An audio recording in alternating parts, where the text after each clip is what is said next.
What's good, family? In the kitchen, having my coffee. And I watch some of my shows that I normally watch up in the day when I have days off. And I watched quite a few shows. And it came to me that these women on these shows are finally getting the karma that they deserve. Now, I'm going to say about the last 60 days, but it's really been longer than that. But I'm going to say in the last 60 days, I have seen different fruits come to labor. And as Roscoe Pico Train would say, I love it, I love it, I love it. And it's another well-known YouTuber out here. He says, I told you so, I told you so. And he's right. And he's been calling it out, and I've been sitting back watching it unfold. Now, for the last 30 years, if you're old enough, you would have been a teenager back then.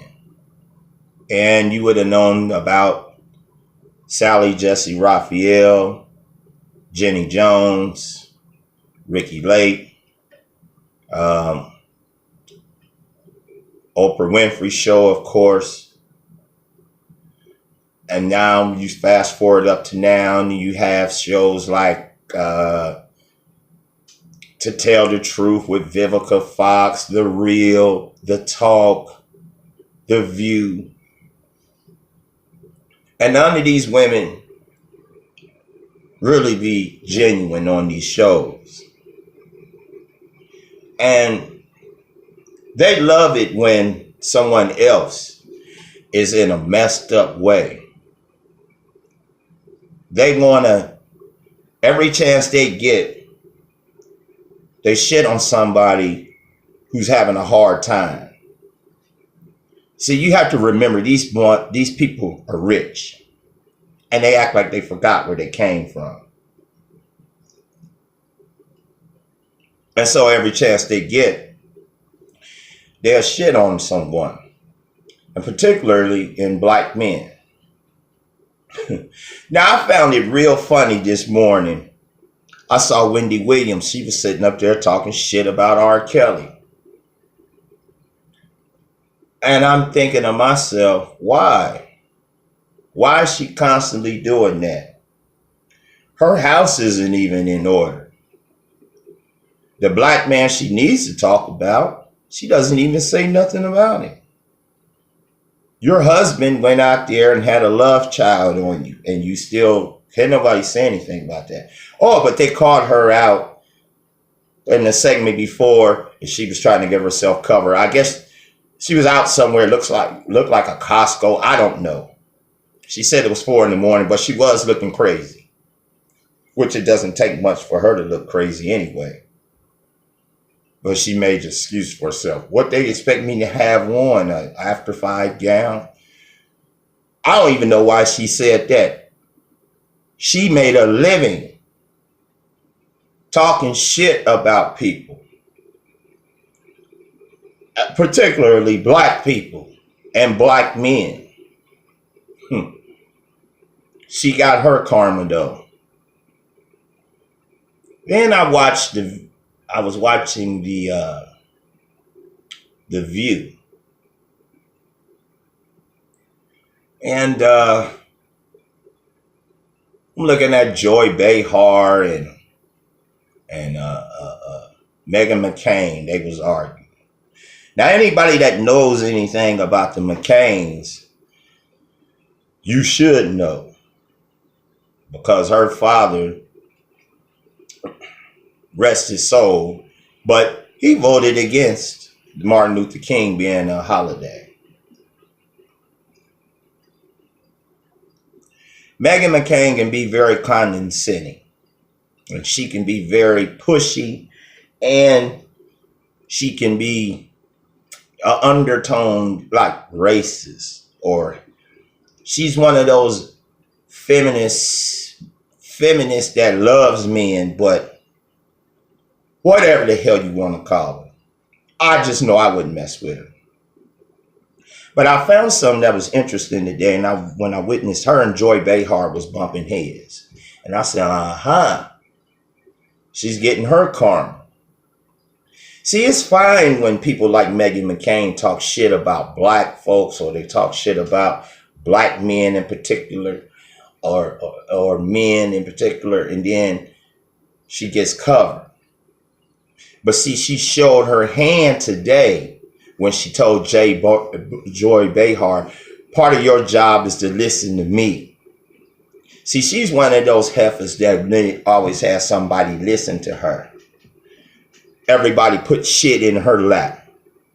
Nobody never really made her work for shit. And to tell you the truth about it, the bitch didn't even probably had to get a job from what she was born into. So I was just thinking to myself, damn, that's some karma for your ass. Then we already know about what Whoopi Goldberg went through. Had pneumonia and then it turned into sepsis. She almost was out of here. I'm glad to see her healthy. But you would think that even still with that being done, you would lay off a certain shit. The reason why I'm saying mostly all of this type of stuff is because this is about time that the women on these talk shows and on these programs and all these women that run around out here following the advice from handkerchief heads like Steve Harvey and following the advice from white folks on black people's issues and things, it's about time you get your karma. I was looking at it today. I looked at Steve Harvey. He was on there he was talking to some women and was talking to some woman, talking about how if he ain't any good, you need to leave him and get rid of him like an old car and all of this type of stuff. And women just are clapping. And their memory is so short, they forgot how he shitted on Monique on national television. On national TV, he shitted on her. Basically told her, go ahead and shuck and jive it up for some money. I don't understand what's wrong with some of our people. And see, you have many of brothers on YouTube talk about this type of stuff all the time. They talk about it differently than what I do. But me, I get sick and tired of it. And then you got people out here wanting to claim mental illness and want to take a break. Don't nobody give a damn about them. The hell with a Britney Spears. These people got rich off of black folks and now they want to retire and fade away into obscurity. That's what they want to do. And then something that was real sweet for me today that I found out.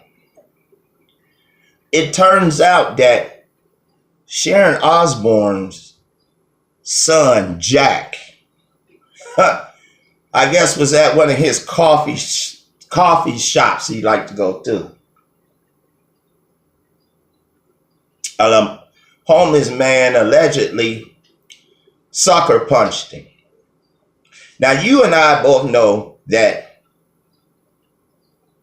homeless people are not out here accosting someone, jumping on them, on somebody, period. I mean, that just doesn't happen.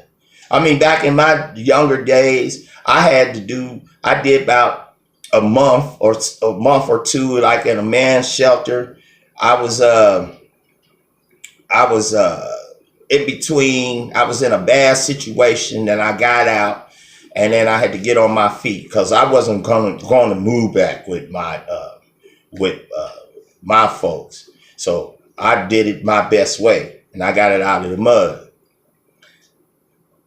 I bet my bottom sock, Jack Osbourne, talked shit. See, rich white folks know how to talk shit about people that's up under them, whether this homeless person was white or not. See, if you don't believe that, then go back and watch the movie Trading Places. 2 lives were changed over $1. So he got his ass kicked.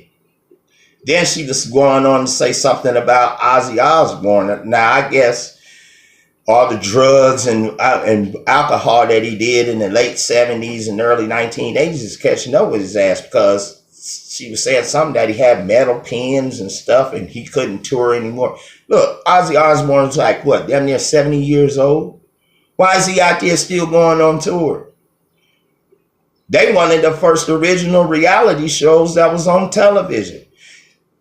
Her and her family is the reason why firsthand that you got all this destructive television programming on TV right now.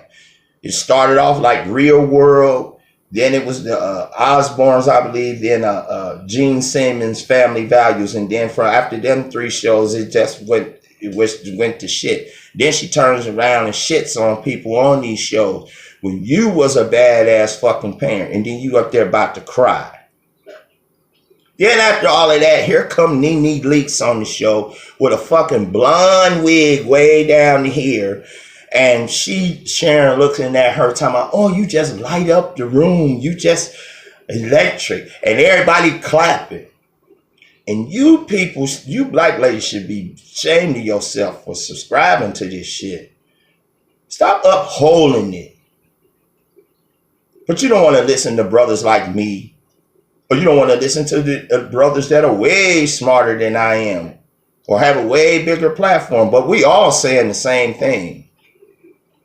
You people look crazy. I just wanted to share that. Be the gold that you want to hold.